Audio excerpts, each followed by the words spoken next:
RBI रो सचेतनता अभियान असली 500 टंकिया नोट को चिन्हिबे किपरि जानतु एही तीनटी गुरुत्वपूर्ण सुरक्षा वैशिष्ट्य। नकली नोट रो कारबार को रोकिबा एवं साधारण लोकों को भारतीय मुद्रार सुरक्षा वैशिष्ट्य संपर्क में सचेतन करने पर भारतीय reserve bank know your currency better अभियान आरंभ करिछि।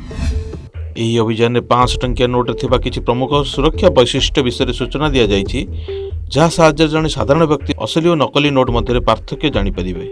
यह सुरक्षा वैशिष्ट्य गुड़िक मध्य latent image, see through register and micro lettering प्रमुख।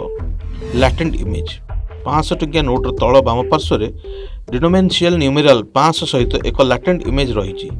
आरबीआई अनुसार यह देखा नोट को आखिर समांतराल प्राय 45 डिग्री कोण में धरी देखा पड़ो, से लुचि रही 500 संख्या स्पष्ट भाव देखा।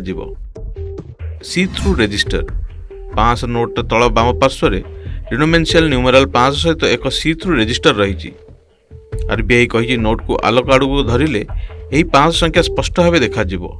माइक्रो लेटरिंग 500 नोट अति क्षुद्र आकार लिखा जाइथिबा माइक्रो लेटरिंग एक गुरुत्वपूर्ण सुरक्षा वैशिष्ट्य।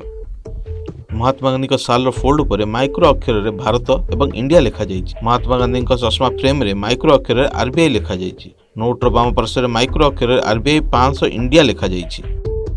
यही क्षुद्र अक्षर गुड़ी साधारणतः खाली आखिरे स्पष्ट भाव देखा कष्टकर होता है। मैग्निफाइंग ग्लास साहाय्य यह सहजरे देखा जाई परिबो।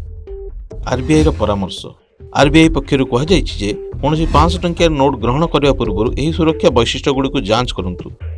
नो योर करेन्सी बेटर अभियान उद्देश्य हूँ साधारण लोक भारतीय मुद्रा सुरक्षा वैशिष्ट्य संपर्क में सचेतन करने, जहाद्वारा नकली नोट चिन्हट कर सहज हो पार।